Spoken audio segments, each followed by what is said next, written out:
Nous avons cherché à faire un bâtiment bioclimatique pour être frugal. Frugal d'abord en énergie.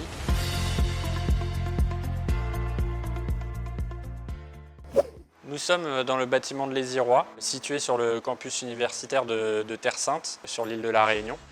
Ce bâtiment est un bâtiment bioclimatique qui a été livré en 2020. On s'inscrit dans la continuité d'un bâtiment existant qui s'appelle Enerpos, qui fut l'un des premiers bâtiments bioclimatiques construits sur l'île de la Réunion.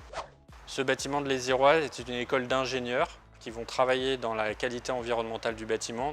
Nous avons cherché à faire un bâtiment bioclimatique pour être frugal. Frugal d'abord en énergie, en développant une stratégie en ventilation naturelle forte et assez innovante. Pour cela, on s'est appuyé sur des essais en soufflerie qui ont permis d'éprouver notre conception. Nous avons également fait un zonage climatique de chacun des locaux pour mettre tous les locaux qui sont climatisés dans des zones à faible potentiel de ventilation naturelle. Nous avons aussi utilisé les systèmes les plus performants possibles, aussi bien dans la climatisation que l'éclairage, pour essayer de dépenser le moins d'énergie possible. Nous avons complété ça avec une centrale photovoltaïque pour tendre à l'énergie positive. Nous avons cherché à faire une ossature mixte afin d'utiliser le meilleur potentiel de chaque matériau par rapport aux contraintes sismiques et paracycloniques assez fortes sur notre île. C'est pour ça qu'on s'appuie sur un socle au béton et que tout le reste du bâtiment est en ossature métallique, ce qui nous a permis d'améliorer le bilan carbone de l'ensemble. Grâce à l'utilisation de matériaux bruts finis sur l'ensemble du bâtiment, nous sommes pour ça dans un registre assez industriel et nous avons évité d'avoir trop de matériaux de seconde œuvre.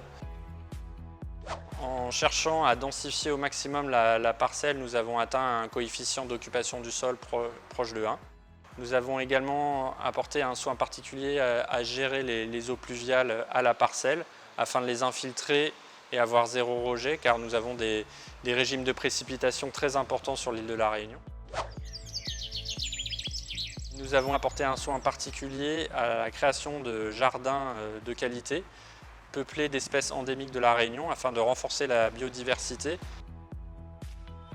Si je devais refaire ce bâtiment, qu'est-ce que je referais de la même façon? Sans doute, une fois de plus, la démarche de conception qui nous a permis vraiment d'éprouver un certain nombre de systèmes et de voir qu'aujourd'hui, cela fonctionne.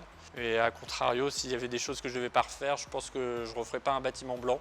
Parce que le site étant très ouvert et très ventilé, on accueille également beaucoup de poussière et ça pose quand même un certain nombre d'inconvénients aux utilisateurs. Est-ce que ce bâtiment est réplicable?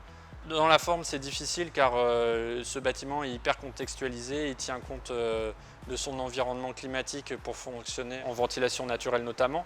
Mais par contre, tous les dispositifs que nous avons mis en œuvre au sein de ce bâtiment sont eux réplicables sur tout un tas d'autres opérations. Et c'est d'ailleurs ce qu'on s'emploie à faire sur nos opérations futures.